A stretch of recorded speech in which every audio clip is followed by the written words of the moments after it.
I have a big stack of books. Hi everybody, I'm Jessica Nicole Dickerson, aka JND, and welcome back to another video. So, in today's video, I've decided, let's talk about a lot of books. Because you know, I never do that. But for today's video, to kind of assist with the holiday shopping, I've decided to do the if you like X book, you'll like this. So basically, I'm recommending books based off of previous books that I've read. But what makes this one special is that I'm going to recommend it based off of hyped books. So I'm going to take a very popular hyped book and give you a recommendation that's kind of similar to it. So keep watching if you want to know, if you want to participate. Okay, I think starting with the most popular book that I have here on this list is The Hate You Give by Angie Thomas. So, of course, very popular book. It's been on the bestsellers list forever, and it has a right to be. It is such a great story. Basically, the story is about Star, and she goes to a private school, but in her local neighborhood, there is a shooting of a close friend of hers, and the community uprises, and Star kind of evaluates what she wants to do, how she could make an impact if she wants to, and her friendships too. So it's a beautiful, beautifully written book. And the book I recommend that is similar to The Hate You Give is Piecing Me Together by Renee Watson. And if you haven't watched my last video, you don't know, I've started a book club. So make sure to watch my last video so you can get the full details, because this is the first book for December, and I want as many people to join me as possible because this is such a great book.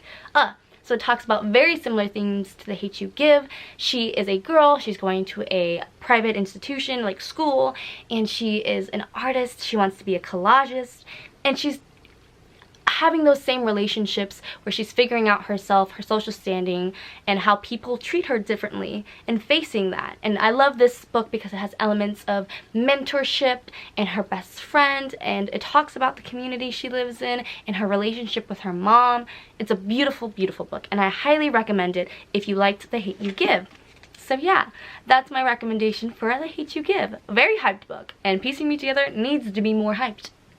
So yeah, get on it. The next book, this is like the second most hyped for sure, because this book, everyone's talking about it and has been talking about it forever, and I get it. I like it. It's a good book. I love fairies too. So, it's upside down. It's The Cruel Prince by Holly Black. So this is a fae world where people, regular humans, kind of get kidnapped by a fairy king and get sent to a different world where there are fairies and craziness, and of course there's a cruel prince and a lot of stuff goes down. I find this book to be mostly interesting because of its political aspects. Holly Black does it justice. Also, the world to me is very interesting too. So it's super cool. I also know that people love it for its kind of romance. The romance can be a little cringy, but it's okay, because you need that sometimes. Not everything has to be perfect. It's okay. But yes, I thoroughly enjoy this, and a book that you really need to read if you enjoy The Cruel Prince is Ash Princess by Laura Sabatine. This book, if I'm being honest, is a good setup to the second book, but the second book is where it gets real. So the first book is a great setup. So in this world, we are in this, it's obviously high fantasy, like The Cruel Prince, but in this world, there's a nation that has been conquered by these other people, and they killed the queen, and now there's the princess who survives, and the king decides to kind of make her a princess still, but she's ash, so she constantly has this crown that has ash coming down on her to kind of mourn the loss of her previous country, and it's very twisted and very awful, and it's about her surviving this incident and possible rebellion, possible political stuff. Oh, I don't want to spoil anything, but the politics in this is great. It has a very kind of cheesy, cringy romance that I love. I love me some good, just high fantasy romance. It's like, what is this plot?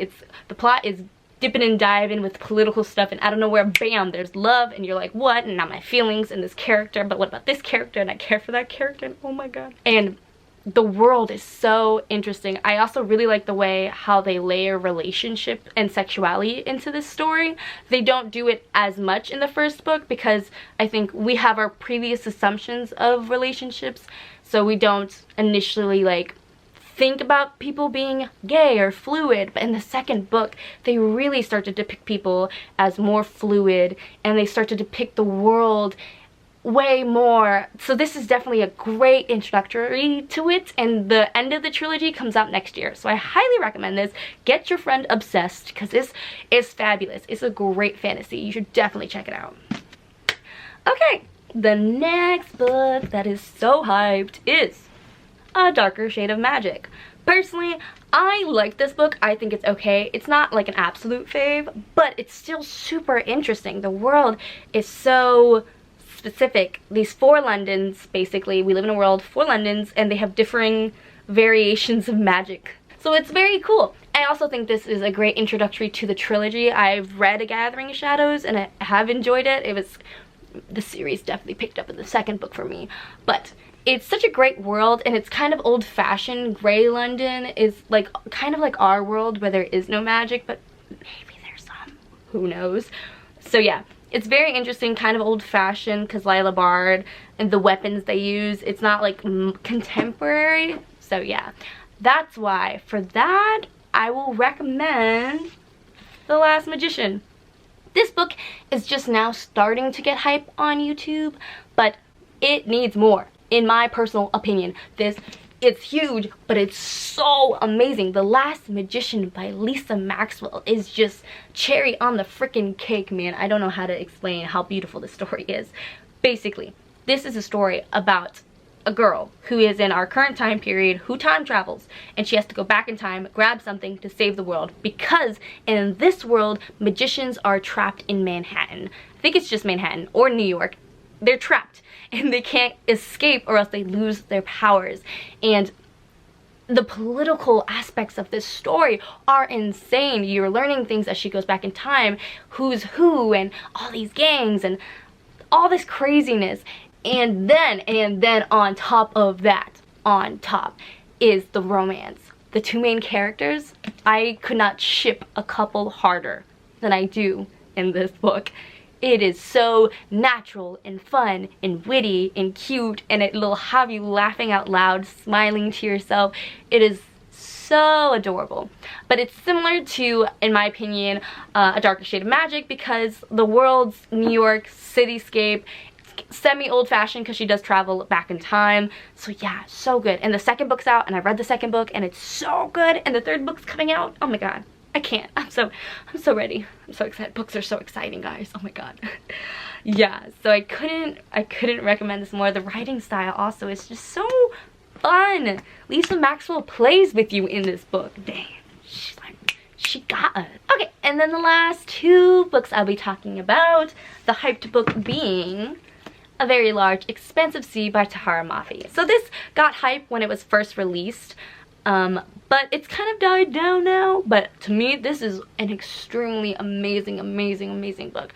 It is about a girl after 9/11. She's a Muslim American teen, and she's dealing with the backlash of 9/11 and how people treat her for wearing a hijab. And she also is a hip-hop dancer, and it's just a fun contemporary, and there is romance in this. I definitely feel like in the future I want more contemporaries about Muslim American teens and diverse teens to be not so focused on the love, but I do love the story. And she talks about why she's angry. This is an angry teen, and she has a reason to be, and it's just so beautifully written, and I love it so much. And the book I recommend for this is American Panda by, I think, Gloria Chow. Wow. This book also had me shook. I didn't expect it to, but it is so freaking cute. So this one is basically a story more so focused on the family aspect. So in A Large Expansive Sea, it's focused on the community mostly. This one is the parental relationship, how her parents have such a high standard for, I think the main girl's name is May. Basically, this girl graduates high school early. She's going to college. I think she's only like 18 or 17. She's very young, going to college, hasn't been away from home ever. And she's going to MIT or something crazy. And she's super smart, and her parents want her to be a doctor, but she's like a germaphobe, and she doesn't want to do it. And she ends up having a very tough decision of going against her parents, being disowned, having to deal with her brother who is disowned and who they don't talk to, and how your family and your family's ideologies impact individuals, because you don't think about those things. She also is interested in a boy who's of a different ethnic background, and how her family reacts to that, and how they don't want to move forward in the progression. And I feel like this connected really deeply with me as well, because when you're a mixed kid or you're first generation, the ideas of your parents influence you, and they want you to live your best life, but sometimes you just have to diverge from that path that is set in stone and just be like, no, I'm going to create my own path. But you still need to balance your parents' opinions and things like that. It's so beautifully done, and it makes you care so much for the parents. And May, so cute. And the romance in here, very cheesy, but I do love me some good cheesy romance, as you can tell. But yeah, I couldn't recommend this enough. Okay, those are all the books that I recommend. I really hope you enjoyed this video. Comment down below, have you read any of these books? Did you like any of these books? Are you planning on reading any of these books? Did I convince you? But yeah, thank you again for watching, and I love you guys. So please subscribe, like my video, comment down below, support me, please. I need it. I'm just kidding, I don't need it, but I would like it, you know. Okay, I'm rambling. Bye guys.